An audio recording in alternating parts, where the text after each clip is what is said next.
Iran का next target क्या है? मानकर चलिए अमेरिका हमला करता है तो वो मैं बाद में बताऊंगा आपको, लेकिन उससे पहले वो तमाम विलेन जो ईरान के पर होने जा रहे हमले, अमेरिकी हमले पर लेकर बार बार कह रहे थे कि हम अमेरिका का साथ नहीं देंगे, लेकिन पर्दे के पीछे रहकर वो ईरान के हमले जो शायद इजराइल पर हो सकता है अमेरिकी हमले के बाद, उसे रोकने की भरपूर कोशिश में जुटे थे। एक एक का चेहरा बेनकाब हो गया दोस्तों, जी बेनकाब, सब सच्चाई खुलकर सामने आ गई। दरअसल अमेरिका यही चाहता था कि ईरान का कोई पड़ोसी देश उनका साथ दे, जहां जहां मिलिट्री बेस बने हैं वहां पर उनका साथ दे। हमने खबर भी दिखाई, कुवैत, बहरीन, यूएई, सऊदी अरब, कतर, जॉर्डन, सब ने मना कर दिया कि आपके और ईरान के बीच की बात है, आपस में लड़िए भिड़िए, हमारा कोई लेना देना नहीं। नाम अपनी टेरिटरी यानी कि अपनी जमीन और आसमान कुछ इस्तेमाल नहीं होने देंगे। यह खबर थी, यह खबर अब भी है, गलत नहीं है, लेकिन यह हर कोई जानता है कि अमेरिका ने अगर ईरान पर अटैक किया तो ईरान का टारगेट न केवल अमेरिका का युद्धपोत होगा बल्कि इजराइल होगा और अलग अलग देशों में बने हुए मिलिट्री बेस होंगे। ऐसे में अगर पलटवार इजराइल करता है तो क्या होगा और ईरान करता है तो क्या होगा? कौन है वो विलेन? एक एक का चेहरा बेनकाब करूंगा। यही नहीं, आज आपको यह भी दिखाने जा रहा हूं कि हमले के बाद क्या वाकई ईरान अकेले अपने दम पर इन देशों से निपटेगा या फिर एक बाहरी ताकत उसका समर्थन कर चुकी है। बहुत बड़ी खबर है आज। नमस्कार, मैं हूं प्राज्वल गौतम। अमेरिका फंसा हुआ था लेकिन अंदर खाने जो हुआ है, आज की बड़ी अपडेट है। दरअसल सब देशों ने मना कर दिया, हम आपका साथ नहीं देंगे। अमेरिका टेंशन में आया, अब करा क्या जाए। रूस, चीन ने पहले ही घेर लिया, युद्धपोत सबमरीन भेज दी। नेवल एक्सरसाइज रविवार और सोमवार को चलेगी, ठीक है, चले, कोई दिक्कत नहीं। लेकिन उसके बाद क्या हो सकता है? मानकर चलिए उकसावे वाली कार्रवाई में कुछ गलती ईरान की तरफ से होती है और अमेरिका अटैक करता है, तब क्या होगा?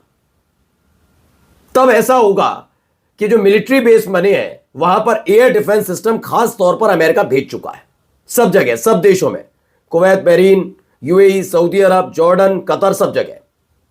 और इसका इस्तेमाल कैसे होगा जरा मैं समझाऊंगा, लेकिन ये पोल किसने खोली?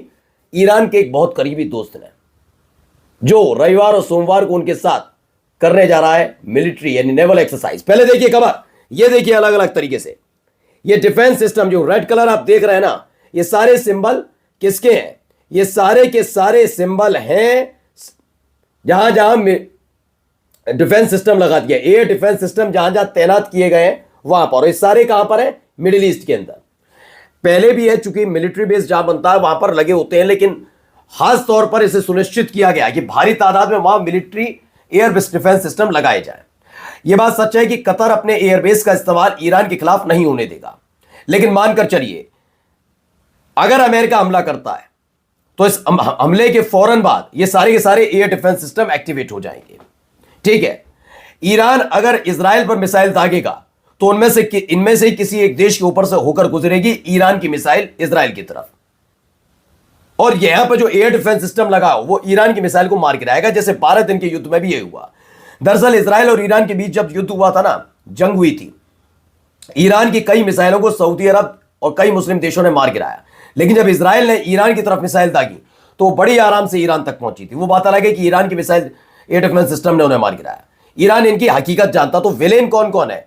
ये सीधे साथ नहीं दे रहे, लेकिन बड़ा कूटनीतिक तरीके से दे रहे हैं। बस इसके पीछे क्या बताएंगे? अगर कतर से पूछा जाए आपने ऐसा क्यों किया, हमारी मिसाइल तो जा रही थी इजराइल, आपने क्यों रोका? तो कहेंगे हमारे देश की संप्रभुता का मामला था, हमें लगा कि हमारे देश के अंदर बने अमेरिकी बेस पर आप हमला कर रहे हैं, इसलिए हमने एयर डिफेंस सिस्टम एक्टिवेट कर दिया। जबकि इजराइल वाली मिसाइल के लिए यह नहीं करेंगे, जो कर चुके हैं, दिखा चुके हैं अपनी असलियत। तो ये खोल दी पोल।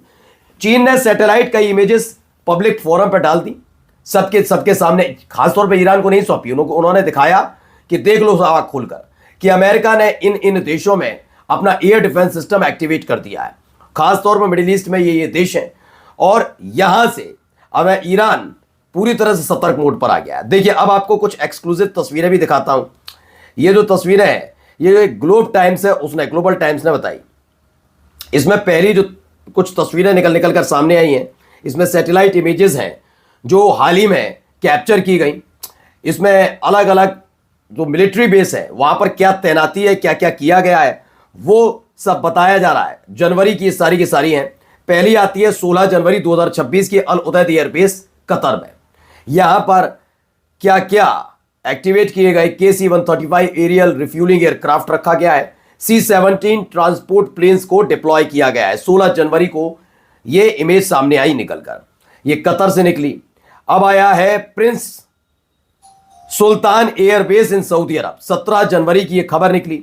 यहां पर बताया गया, यहां पर भी KC-135 एरियल रिफ्यूलिंग और C-17 ट्रांसपोर्ट प्लेन्स, F-15 और F-16 फाइटर जेट्स, ये सारे के सारे तैनात किए गए। अगली खबर निकल कर आई, जरा देखिए, ये पूरा का पूरा सैटेलाइट इमेज है, 12 जनवरी की है, बहरीन से निकली। Naval support activities Bahrain base, यहां पर समुद्री इलाके में बहरीन में यह सब कुछ तैनात किया गया है, जिससे अगर युद्ध की स्थिति बने तो बहरीन साथ दे ना दे, लेकिन ईरान के हमले को रोकने में कारगर साबित हो। एक और तस्वीर निकली अल उदैद एयरबेस कतर में 25 जनवरी की, जहां पर कुछ इस तरीके से सब कुछ तैनात किया गया। मतलब वहां पर तैनाती कैसे बढ़ाई गई है, इसकी एक एक पोल खुलती नजर आई। और ये तमाम देश, देखिए 25 जनवरी की एक और तस्वीर निकली, वो भी आई। मतलब ये दिखाया गया है कि पर्दे के पीछे रहकर ये सारे मुस्लिम देश कैसे सपोर्ट कर रहे हैं। 26 जनवरी की ये तस्वीर निकली कुवैत से, अली अल सलेम एयरबेस से, जहां पर इन्होंने कई सारी चीजें वहां पर डिफेंस सिस्टम के तौर पर लगाई हैं। 21 जनवरी की आई मुवाफक साल्ती एयरबेस है जॉर्डन में, 21 जनवरी की, वहां पर भी F-15 फाइटर जेट्स को तैनात किया गया है, जैसे आपातकालीन स्थिति में ईरान के हमले को रोकने में कामयाब रहे। यानी इनके चेहरे पर पड़ी हुई शराफत की चादर पहले भी खींची थी जब इजराइल और ईरान में संघर्ष चल रहा था। इजराइल की एक भी मिसाइल को किसी मुस्लिम देश ने नहीं रोका था, लेकिन उस समय भी देखने को मिला जब ईरान ने पलटवार किया था तो कई मिसाइलों को सऊदी अरब के एयर डिफेंस सिस्टम ने मार गिराया था। अब इनकी पोल खुल रही है। पहले ये दिखा रहे थे कि हम तो कितने अच्छे हैं, हम सब मुस्लिम देश एक साथ वाले, हमने तो अमेरिका को बता दिया, और यह बात सच है, अब भी सच है। आपातकालीन स्थिति में इसका इस्तेमाल ईरान के हमलों को रोकने के नाम पर ईरान को नुकसान पहुंचाने के लिए किया जाएगा, और ये सब अमेरिका की शय पर है। चलिए इससे जुड़ी एक और बड़ी खबर दिखाता हूं। ये एक वीडियो सामने आई है, पहले वीडियो जरा गौर से देखते चलिए क्या क्या होगा। देखिए इसमें वीडियो में बताया गया है ईरान पर अगर हमला होता है तो ईरान कहां तक युद्ध लड़ने और इस पर कामयाबी पाने के लिए तैयार है। दरअसल मैंने पहले ही बताया, अमेरिका और ईरान में आज भी युद्ध हो जाए तो अमेरिका ताकतवर है, ये गलत बात नहीं है। ईरान पर वो नुकसान होगा, लेकिन क्या उतना नुकसान होगा? नहीं। इस पूरी तरीके से बताया कि ईरान पर अगर अमेरिका हमला करता है तो उसकी जो नौसेना है और उसकी जो वायुसेना है वो उतनी कामयाब नहीं है। ड्रोन से तो खतरा है, लेकिन उसकी वो कामयाब नहीं है। तो ऐसे में वो क्या करेगी? तो इसमें बताया गया है कि what would happen if the US strike Iran.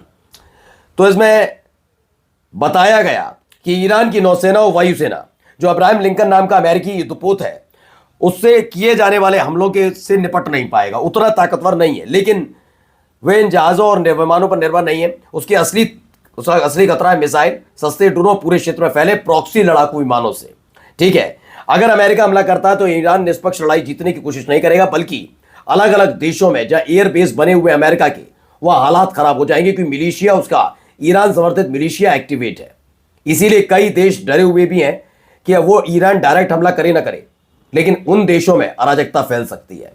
डरे हुए तो हैं, लेकिन एक गलती मिडिल ईस्ट का संतुलन बिगाड़ देगी।